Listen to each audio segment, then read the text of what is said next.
అయితే 14-19లో 29 గ్రామాల్లో land pooling తీసుకోవటం, అప్పుడు వర్క్ స్టాకప్ చేయటం, గత ప్రభుత్వం వచ్చి మూడు ముక్కలు ఆట ఆడేవన్నీ పక్కన పెట్టారు. అయితే మళ్ళీ ఈ ప్రభుత్వం వచ్చిన తర్వాత ఎటువంటి లీగల్ ఇష్యూస్ రాకుండా అవన్నీ సాల్వ్ చేసి ఎంతో వేగవంతంగా ఈరోజు వర్క్స్ జరుగుతున్నాయి.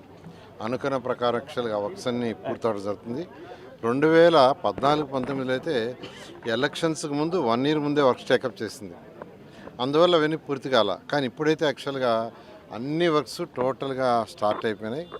ఈ నేపథ్యంలో 29 గ్రామాల్లో అప్పుడు ఏదైతే గ్రామాల్లో ఇన్ఫ్రాస్ట్రక్చర్ అంటే సిటీ అంతా మంచి ఇన్ఫ్రాస్ట్రక్చర్ ఇచ్చి గ్రామాల్లో ఇన్ఫ్రాస్ట్రక్చర్ అంటే రోడ్లు, డ్రైన్స్, వాటర్ లైట్స్ బాగుండకుండా ఉంటే బాగుండదనే దాంతో ఆ రోజు శాసనసభ్యులు కూడా ముఖ్యమంత్రి గారి దగ్గర చెప్పడం, ముఖ్యమంత్రి గారు కూడా వెంటనే ఏదైతే న్యూ సిటీని డెవలప్ చేస్తున్నామో అట్లా గ్రామ కంటాల్లో కూడా డెవలప్ చేయమని చెప్పడం, దాని మీద ఈ ప్రభుత్వం రాగానే ఏదైతే మిగతా దగ్గరలంతా వర్క్ స్టార్ట్ అయినాయి, ఆ లెవెల్స్ అన్నీ ఫైనల్ అయినాయి.